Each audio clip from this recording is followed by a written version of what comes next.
So today I'm going to be doing a complete series review on the anime Kill la Kill, a 24-episode anime produced by Studio Trigger that ran from October of 2013 through March of 2014. By the way, Studio Trigger is made up from former employees from Gainax, some of the same minds that brought you the anime Gurren Lagann. Now, Kill la Kill starts off very simple. It's basically this girl, Ryuko Matsui, that is looking for revenge and looking for some of the answers behind the death of her father. Her father was murdered. She has some very small clues as to basically finding any information out on who killed her father, and she's seeking revenge, so she goes to this school called Honaji Academy. And it's there where she starts meeting all these crazy and wacky people and embarks on this journey to basically find the truth. Another element to the series is these uniforms. They're called the Goku uniforms, and there's 1 through 3 stars. And there's also the uniform that Ryuko has, Senketsu, which plays a big part in the story as well. And it's just very interesting that a series can have clothing actually have a deeper meaning as well as its fan service. Because these Goku uniforms play a big role in the combat, and they're not just there for looks, and they're not just there as a power-up. There's actually even sort of a bond sometimes between the characters and their clothing, and that's what really makes this anime one of those series where it's just more than meets the eye. It's not just black and white, oh, this is a funny series. There's deeper meaning to it. Now, Kill la Kill is a very unique series because it starts off, and from where it ultimately leaves off, it is very different. For the first handful or so episodes, it is basically building itself up, and it is kind of one of those series where in the beginning it is either a hit or a miss, because they do try to put a lot of comedy in the series, and sometimes it works, sometimes it doesn't. I will say in the beginning of the series, one of the main flaws of it is definitely Mako's family, Mako Makan Shoku, the Makan Shoku family. They come in and constantly interrupt the plot, and sometimes they're funny, sometimes they just overall interrupt the vibe of the story and just take you out of the element. And the beginning of the series feels very episodic. It's basically somebody tries to stop Ryuko on her quest, she has some sort of trial or tribulation, and she basically has to overcome it. But one of the things that the beginning of the series does do right is that it sets up a lot of foreshadowing for later events, but at the time it definitely doesn't seem that way, and sometimes it definitely feels a little bit frustrating because you want to get the story going and get it in motion, and sometimes it feels as though it's just an episodic series and it makes you wonder, okay, is the series really going to go anywhere? But the interesting thing about it is, while it does have these elements of it feeling episodic and sometimes feels like it's going nowhere, it does have a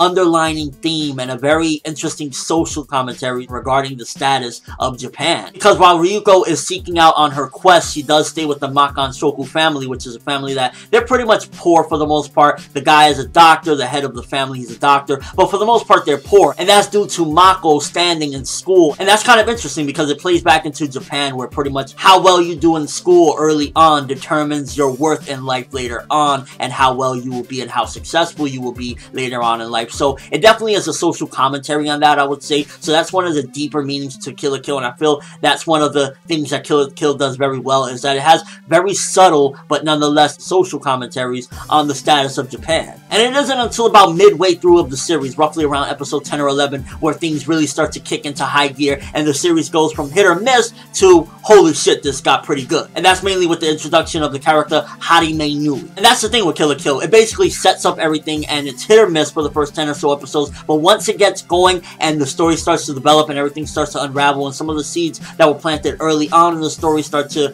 grow, it really starts to make sense. It starts to take shape and seem very different from what you previously thought and had perceived Kill la Kill to be. Because in all honesty, the first batch of episodes is mainly Ryuko versus the Elite Four. You have Gamaguri, Jakazure, Inamuta, and Sanagayama. It's basically her versus the Elite Four, as well as a couple of scrapes with Satsuki and kind of gauging where each of them are and kind of understanding each other in a weird way very early on and what their goals are. And in a way, Satsuki as well, kind of teasing her, this character. It's very unique of a relationship that they have early on, because you can see that she's trying to seek revenge, and you can see that there's more to Satsuki than meets the eye, but you don't necessarily know what it is until the story continues to develop as it progresses. But once everything starts to take shape and you start to notice what everything is, it makes a lot more sense. And all of the build up with Nudist Beach and a lot of these things that is sewn in early on all starts to take shape, and that's when the story starts to get a lot better. Had you only seen the first 10 or so episodes of Kill la Kill, you will not understand it, and to be honest with you, it is very misleading in a certain aspect. This probably could have been one of those very unique 10s that you'll probably never see again, a 10 out of 10. It's just that Early on, what the series does compared to what it becomes ultimately later, and I'm trying to be very light on the spoilers, the characters in the series are very extreme and over the top, and that's one of the things that Kill la Kill tries to do constantly, and even if it's hit or miss, that's their main objective, to be over the top, crazy, zany, and wacky. Whether you have Makan Shoku coming in wearing a 2-star Goku uniform, or you have any of the other characters, they're all over the top. Gamagori, Jakazure, any character that you pretty much can mention in Kill la Kill, they have a very interesting and over-the-top personality, and that's one of the things that drives Kill la Kill as a whole, is that it is a very over-the-top and do-it action non-stop type of series. While it has the action, it also has the story, and it just really tries to be over the top. Sometimes early on it backfires, but as the story progresses, it just adds to the overall value of it that they are going over the top. One of the interesting things about the series as well is that it has a lot of fan service, but there's meaning to the fan service, because the overall theme of this series, I feel, even with the subtleties and whatnot, is that people aren't cut from the same cloth. People will be different. Some people will be zany. Some people will be over the top. Not everyone is going to be the same. And everyone isn't cut from the same cloth. And that's the thing that makes people unique and makes people different and makes life worthwhile. But in Japan, it is basically the norm for people to conform and be the same and not stand out. Try your best to fit in. And that's another one of the social commentaries that Kill la Kill plays in a very subtle manner. So while you're getting this fan service, it isn't just meaningless. It isn't just, you know, tits flying everywhere and butt shots for no reason. It actually has a purpose and serves it very well. In the latter half of the series, characters like Kiruin Ragyo and Harime Nui are definitely the driving forces of it, and the focus of the series switches from pretty much having one character as the antagonist to having two different characters as the antagonist, and it works very well. As far as animation goes for the series, the art style of the particular series is actually very different and unique as well, and that's a word that goes very well with this series, unique, because the art sometimes is again crazy and zany. It can be simple as well.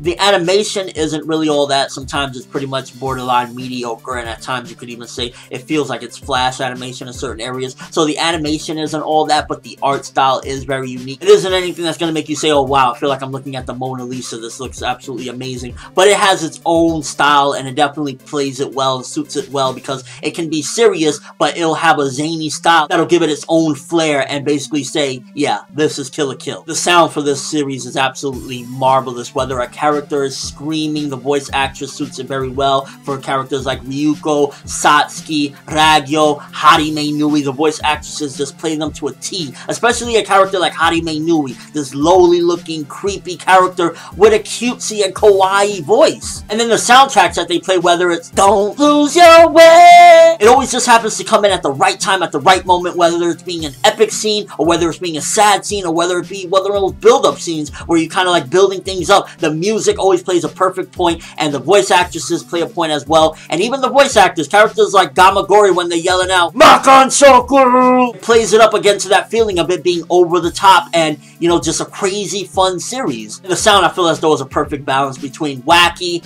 epic, and all around just a good feel. The sound from Kill la Kill, whether it's the voice acting or whether it's the music, it just plays itself perfectly. As far as for my own biased opinion, enjoyment wise, and just overall what I thought of the series, analytical parts aside, I really enjoyed the second half of the series, building up from the first half of the series. To be honest with you, if I was just reviewing the beginning of Kill la Kill, I probably would have said this was like a mediocre to meh type of series. But once the series gets to that 10 or 11 so episodes, it just goes from hit or miss type of feel to, oh my god, this was amazing. And had it been, oh my god, this was amazing early on, straight through, this could have been a 10 out of 10. Because in all honesty, once it hits the midway point of the series, it just kicks up into high gear. And from everything that is set up early on, it just grabs it, puts it all together, and really does a unique thing. Characters like Harime Nui and Kiruin Ragyo, just their villainous ways. It feels as though they accomplish so much in the short time that you see them, because they do things that, like, a lot of characters, sometimes it takes them 25 to 100 episodes, and things that Kiruin Ragyo and Harime Nui do, the feels that they even give you because of the chills of them being villains, really just adds to